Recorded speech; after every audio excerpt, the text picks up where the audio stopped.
Bom, para finalizar esse tópico, nós vamos falar um pouquinho a respeito de roteamento, né? O roteamento, né, é imprescindível, né, quando a gente fala de internet, né? Não se pode pensar em internet sem pensar, né, na ocorrência de um roteamento. Você tem na internet uma coleção de redes que são interconectadas, normalmente chamado de subredes, né? E essa interligação, em geral, você faz através dos roteadores, né, que vão servir de ligação entre essas subredes. Por isso, né, que desde o início nós falamos que os roteadores são equipamentos que interligam redes ou subredes, né? E essa interligação normalmente é organizada de forma hierárquica e alguns, né, utilizam essas informações para a troca de dados entre grupos de redes que são controladas por uma mesma autoridade administrativa. Então, para que ocorra o roteamento na internet, todos os roteadores que estão interligados nessa rede precisam se falar, né? Então, existe a necessidade de comunicação entre as autoridades administrativas que controlam, né, esses grupos de roteadores na internet, seja no âmbito público ou seja no âmbito privado, né? Então, normalmente, a internet é representada por uma nuvem, né?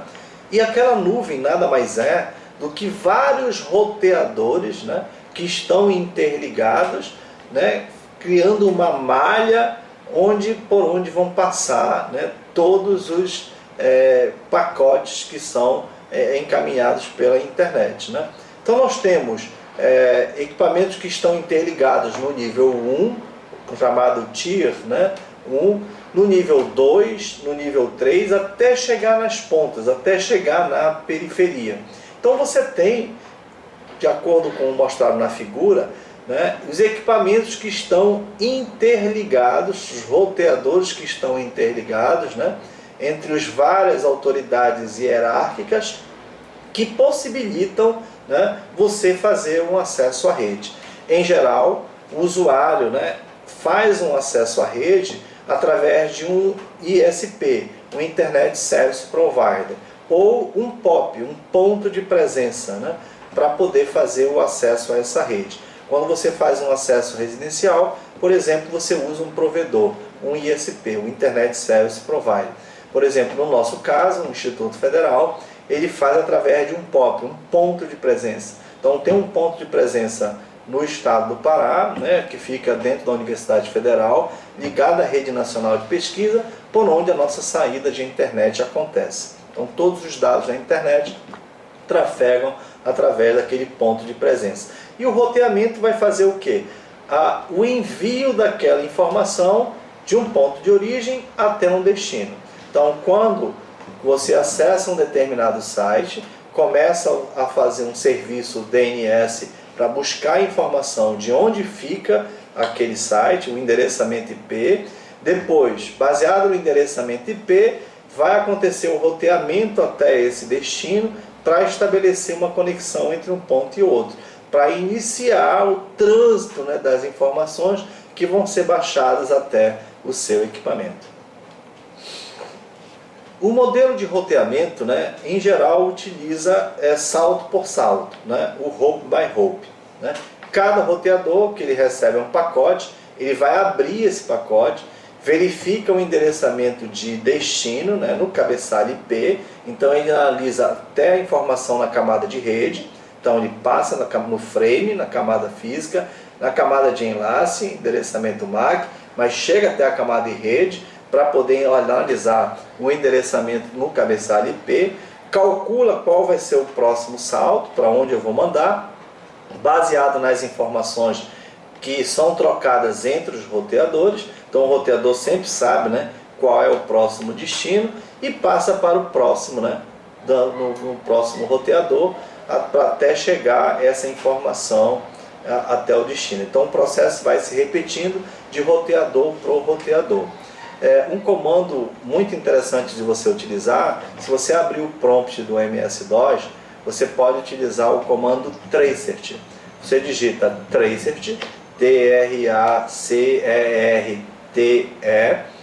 tracert, e espaço, e depois você coloca o domínio por onde você quer verificar. Ele vai mostrar todos os saltos, né, que são possíveis de serem, né, passados de roteador por roteador até chegar a um determinado destino. Você pode testar, por exemplo, para o Google, www.tracert.google.com.br, e você vai ter a oportunidade de verificar, né, quantos saltos, né, vão acontecer até a chegada nesse destino. Então você vai saber por onde vai estar ocorrendo o roteamento daquele pacote, né? Nessa figura, né, está representado o salto hop por hop, né, ou ponto por ponto. Então sai de um ponto até o outro, passa para o outro roteador, passa para o outro, até efetivamente chegar no destino. Então o roteamento praticamente acontece sempre hop by hop, né, salto por salto. Os protocolos de roteamento normalmente vão determinar qual vai ser o conteúdo dessa tabela de roteamento.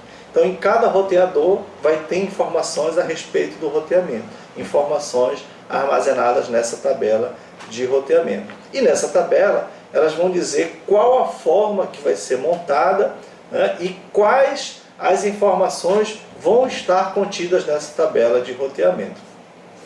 Basicamente, os algoritmos que vão ser utilizados para a ocorrência desse roteamento são baseados em duas regras. Uma é baseada no vetor distância, ou Distance Vector Route Protocol, ou baseado no estado do link, né? O Link State Routing Protocol. Tá? Como é que é o funcionamento desses dois algoritmos? No roteamento Distance Vector, a parte de vetor distância, ocorre da seguinte forma. Observem na imagem, nós temos aqui 1, 2, 3, 4, 5 roteadores, tá?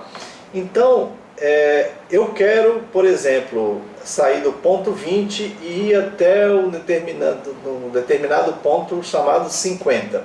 Tá? Então, em cada roteador, ele tem a informação de quantos saltos são necessários para poder chegar no destino. Então, o roteador B, por exemplo, observe, ele só tem uma conexão com o roteador A. Então ele vai sair do 20, né, até o próximo ponto com um hop, um salto. O roteador A, ele tem uma ligação com o roteador B e tem uma ligação com o roteador C. Tá? Então ele pode sair para o 10 com um salto, né, e para o 20 com dois saltos, né, porque ele saiu do 10, chegou até o roteador, e do roteador chegou até aqui. Então ele obtém informações, né, a respeito de todos os que estão próximos dele. Tá? O roteador já tem informações de como chegar na rede 10, de como chegar na rede 20 e como chegar na rede 30, né, que é a própria rede onde ele está conectado. Então tem sempre as informações a respeito, né, de quantos saltos são necessários para chegar até um determinado ponto. Então, o roteamento por vetor distância, ele analisa quantidade de saltos até chegar a determinado destino. E a regra é, quanto menor a quantidade de saltos, né, vai ser a rota que vai ser utilizada primeiro para poder enviar aquela informação. Tá? Então, a regra básica do roteamento vetor distância, ele sempre analisa a menor quantidade de saltos. Muito embora isso nem sempre seja o verdadeiro, né? Nem sempre a menor quantidade de saltos é a forma mais rápida de se chegar. Por exemplo, vamos imaginar que eu esteja, por exemplo, aqui na rede A e quero chegar, por exemplo, na rede E. Tá? Estou na rede A e quero chegar na rede E. Então, para sair da rede A para chegar na rede E, eu vou ter que passar pela rede C, pela rede D, né, e depois aqui. Mas se por acaso tenho algum ponto onde tem um link muito curto, uma velocidade muito pequena, eu não vou poder ter garantia que a informação vai chegar de forma rápida. Por quê? como o link é muito fraco, né, se eu tivesse um link, por exemplo, que tivesse uma velocidade maior, mesmo que a quantidade de saltos fosse maior, eu conseguiria chegar de forma mais rápida. Então, nem sempre a quantidade de saltos vai me garantir que eu vou chegar mais rápido. Então, se houvesse, por exemplo, um link entre A e E, mesmo que a quantidade de saltos fosse maior, mas os links fossem mais rápidos, eu chegaria mais rapidamente. Então, o vetor distância não seria interessante. Por isso que foi inventado o roteamento link state, né? Ou o roteamento que analisa o estado do link. O roteamento que analisa o estado do link, ele faz uma verificação das velocidades que efetivamente são utilizadas no link.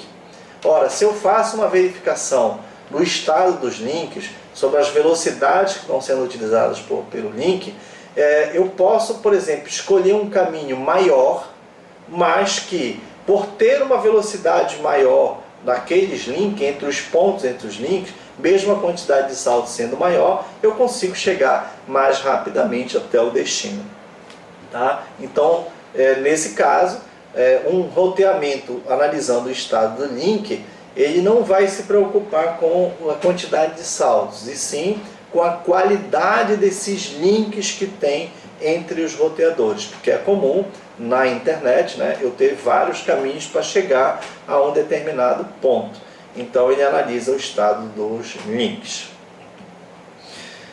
Bom, nós temos alguns protocolos de roteamento que são considerados protocolos de roteamento internos, né? Alguns roteadores utilizados para troca de informação dentro, né, de uma rede. Podem utilizar uma variedade de roteamento, né? Então nós temos os protocolos Interior Gateway Protocol, tá? Que são os protocolos RIP, o IGRP, o EIGRP, o OSPF e o entrega de IS-IS. E nós temos também alguns protocolos de roteamento externo, né, que já trocam dados, né, entre sistemas autônomos, né, na rede externa. Aí utilizam o Exterior Gateway Protocol, o EGP ou o BGP, o Border Gateway Protocol. Eles são considerados basicamente, né, uma coleção de prefixos ou informações de roteamento, de classes de roteamento, identificados pelo número, né, de um sistema autônomo. São as informações que são trocadas ao longo do caminho entre os roteadores para saber quais os caminhos, né, especificamente vão ser tomados no momento de decidir ou utilizar um protocolo de roteamento. Bom, inicialmente vamos falar do RIP, né, que é o Route Information Protocol, o protocolo de informação de roteamento. Ele foi desenvolvido pela Xerox Corporation no início dos anos 80 e o objetivo é ter um protocolo interdomínio, né? E é o mais comum utilizado hoje. Ele é suportado por praticamente todos os fabricantes de roteador. Ele é disponível na maioria das versões mais atuais, principalmente nos sistemas operacionais em Unix e suas vertentes, né, do Linux. É fácil de configuração e o algoritmo não necessita, né, grande poder de computação e capacidade de memória para executar efetivamente a tarefa de roteamento, né, nos computadores.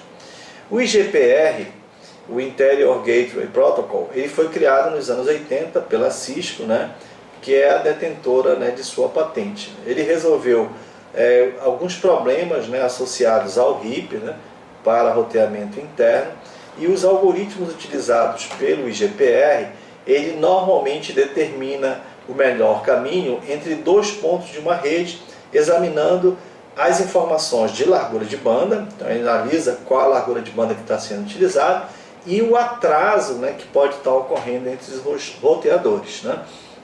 Então ele converge mais rapidamente que o RIP, ou seja, ele encontra o melhor caminho, a convergência que estou me referindo é encontrar o melhor caminho, né, mais rapidamente na hora de eu encaminhar, né, o próximo pacote, na hora de decidir qual o caminho que ele vai seguir. Evita ainda problemas de looping, de roteamento. Como todos os roteadores estão interconectados, eu posso ter vários, né, roteadores conectados mutuamente, né, uma malha de roteadores, eu posso ter problemas de loop de roteamento, né, não sair do lugar, não ir a lugar nenhum. Então eu tenho que, de alguma forma, através do algoritmo de roteamento, evitar que isso aconteça. E normalmente eu não tenho, né, limitação na quantidade entre os roteadores utilizando o IGRP. O EIGRP, o Enhanced IGRP, que seria uma forma avançada nesse protocolo, que a Cisco aprimorou ainda mais o protocolo IGRP para suportar redes cada vez maiores, né? As nossas redes começaram a ficar cada vez maiores, complexas e críticas, e era preciso, né, ajustar o protocolo para dar suporte a essas novas demandas. Então ele combina agora protocolos de roteamento baseados no vetor distância, juntamente, né, com os protocolos de estado do link. Então, em vez de analisar qual é a menor distância baseada em saltos, ou o estado do link, qual é o que chega mais rápido, o caminho que chega mais rápido, o protocolo começou a adquirir a possibilidade de fazer a interligação dessas duas características. Então, analisa as duas coisas, a quantidade de saltos e o estado do link. Dessa forma, obviamente, eu vou conseguir, né, o melhor link, né, e a menor quantidade de saltos no momento de decidir qual caminho a seguir. Normalmente ele proporciona uma economia de tráfego, né, por limitar a troca de informação ainda entre os roteadores, né, daquelas redes que foram alteradas. As redes são dinâmicas, né? A todo momento as redes vão estar trocando informações porque elas se alteram, né? Outros roteadores são colocados no caminho, né? Outras máquinas, algumas são retiradas, então é preciso que esse protocolo a todo momento esteja, né, se atualizando. Um outro protocolo, né, utilizado principalmente nas redes externas é o OSPF, o Open Shorted Path First, ou